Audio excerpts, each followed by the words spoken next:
एक गांव में राकेश नाम का एक आदमी था जो काम की तलाश में इधर उधर घूमता है और पूरा दिन काम ना मिलने की वजह से वो बहुत परेशान हो जाता है।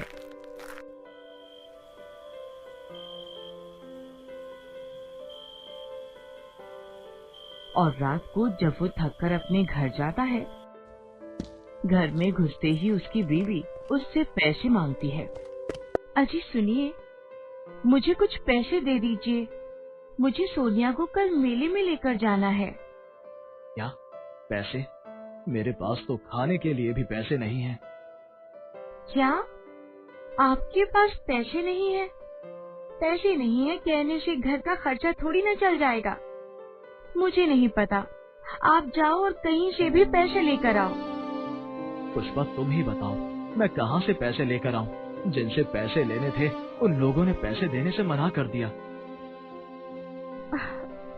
काश मैंने तुमसे शादी करने से मना कर दिया होता तो आज मैं सुख से रहती। जब से मैंने तुमसे शादी की है तब से एक भी दिन सुख से नहीं रही हूँ। कभी सोचा है तुमने, कभी मेरे लिए या हमारी बेटी के लिए क्या किया है? आखिर सोनिया तुमसे इतना प्यार करती है, लेकिन कभी तुमने उसके प्रति पापा होने का कोई फर्ज निभाया ही नहीं है।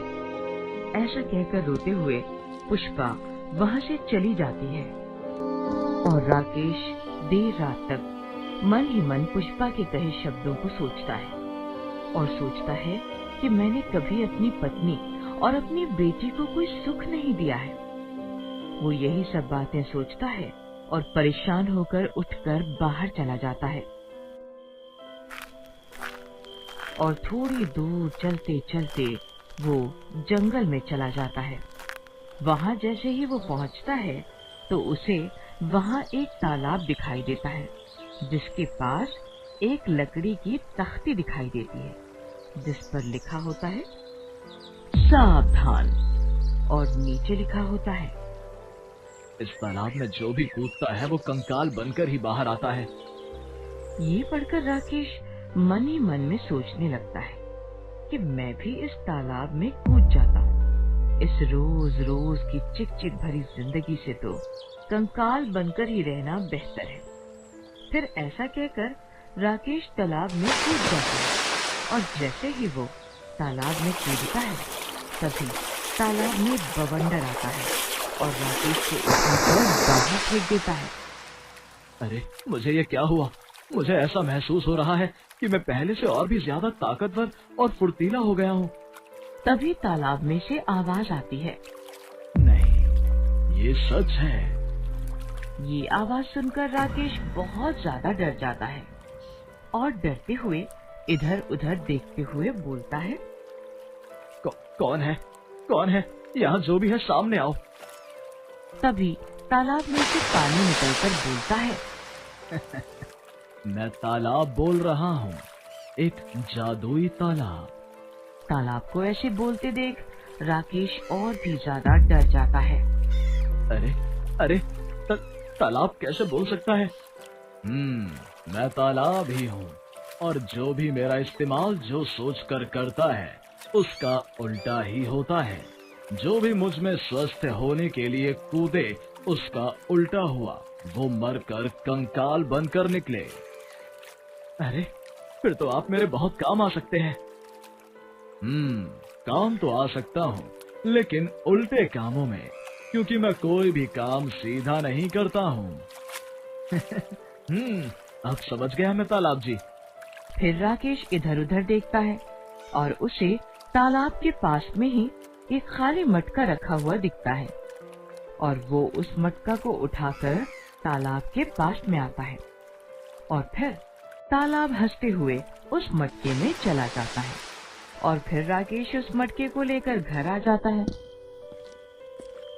घर पर उसकी बीवी पुष्पा रसोई में खाना बना रही होती है। पुष्पा, पुष्पा! अरे क्या हो गया? क्यों घर को सर पर उठा रखा है? पुष्पा, हमारे पास कुछ रुपए हैं क्या? क्या पागलों जैसी बातें कर रहे हो? मेरे पास भला रुपये कहाँ से आएंगे? और अगर मेरे पास रुपये होते तो क्या मैं रात को लड़ाई करती? अरे 1-2 रुपए तो वैसे भी घर की औरतों के पास 2-5 रुपए तो निकल ही जाते हैं। हाँ, रुकिए, देखती हूँ। फिर पुष्पा रसोई में जाती है और चीनी के डब्बे में से 10 रुपए निकाल कर लाती है। ये लो, बस यही 10 रुपए थे मेरे पास, ये भी ले लो तुम। हमारे पास ये रुपए भी ना बचे। ये क्या बोल रहे हो? ये 10 रुपए मैंने कल सोनिया को मेले में ले जाने के लिए रखे थे और तुम उसे भी नहीं बचा रहे। जैसे ही वो मटके में पैसा डालता है, वैसे ही मटके में से 7-8 गुना और पैसे निकलकर राकेश की जेब में आ जाते हैं। हे भगवान, ये क्या जादू है? बीवी जी, देखा इस मटके में रखे तालाब के जादुई पानी का कमाल। और हाँ, इसे सिर्फ उल्टे काम करने की आदत है, इसलिए मेरे रुपए खत्म करने की बात की तो इसने मेरी जेब रुपयों से भर दी है। भगवान का शुक्र है कि ये सही हाथों में आया है। इससे तो हमारी ही चीज को खत्म कर कर भर सकते हैं।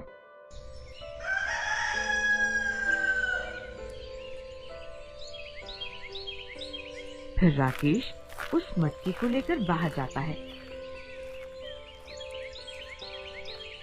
और थोड़ी दूर पर देखता है कि एक गांव के काका जी के साथ एक लालाराम सेठ खड़ा होता है और सेठ अपने शरीर पर हो रहे चर्म रोग से परेशान हो रो रहा होता है।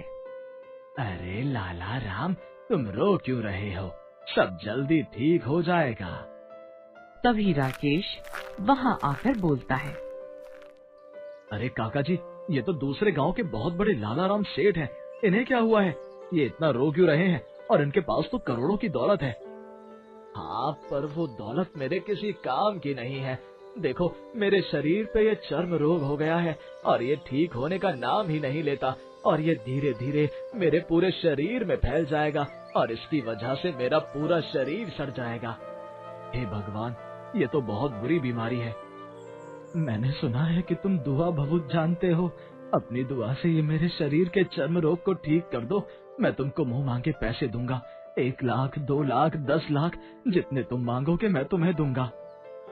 10 लाख रुपए। तभी राकेश मटके से हाथ में पानी लेकर बोलता है।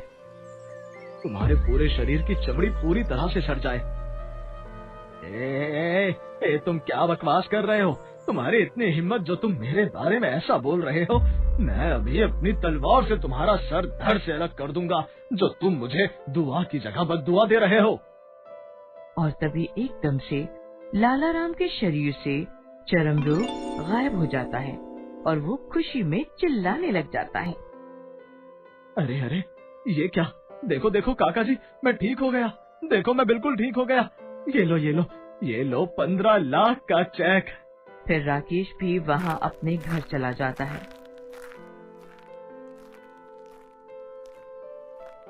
और घर जाकर वो 15 लाख का चेक अपनी बीवी को देता है। अरे अरे, 15 लाख का चेक! भगवान की कृपा से अब हमारी सारी परेशानियां खत्म हो जाएंगी। अरे यही नहीं बीवी जी, अब तो पूरे गांव में हमारी चर्चा है और फिर धीरे धीरे पूरे शहर में हमारी चर्चा हो जाएगी और लोग समझेंगे कि ये सब हम अपनी दुआ बहुत से कर रहे हैं, लेकिन उन्हें क्या पता कि हमारे पास ये जादुई तालाब के पानी का करिश्मा है। अरे वाह, अब तो हमारे पास पैसा ही पैसा होगा। भगवान का शुक्र है कि ये तालाब का पानी आपको मिला, जिससे हम सब बहुत अमीर हो जाएंगे और हम चाहते हैं कि ये पानी इस मटके से कभी भी खत्म ना हो। अरे अरे, ये क्या बोल दिया तुमने? कितनी बड़ी गलती कर दी पुष्पा तुमने। तुम्हें बताया था ना मैंने कि इस तालाब के पानी को सब उल्टा करने की आदत है। अरे अरे अरे, ये क्या हो रहा है? देखो देखो, तुम्हारे कहते ही मटका खाली हो गया। हे भगवान, और पैसा कमाने की चाह में ये क्या गलती कर बैठी मैं। चलिए चलिए, जल्दी से उसी तालाब से दोबारा फिर से मटके में पानी भर लाते हैं हम। हाँ हाँ, चलो चलो चलो, जल्दी चलते हैं।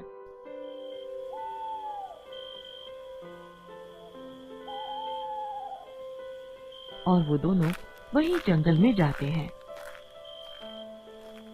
तालाब के पास जाकर देखते हैं कि अरे अरे अरे, ये क्या हो गया? ये तालाब तो सूख गया है। इसका तो पूरा का पूरा पानी भी सूख गया है। हे भगवान, ये क्या कर दिया मैंने? आज मुझे एक बात समझ आ गई है कि ज्यादा खुशी में या दुख में हमें सोच समझ कर ही बोलना चाहिए, क्योंकि कभी कभी हम खुशी में या दुख में कुछ भी बोल देते हैं और वो सच भी हो जाता है, जिसकी वजह से हमें काफी परेशानियां भी झेलनी पड़ जाती हैं। Thank you for watching. Subscribe to our channel, hit the bell icon, like, share, and comment on the video.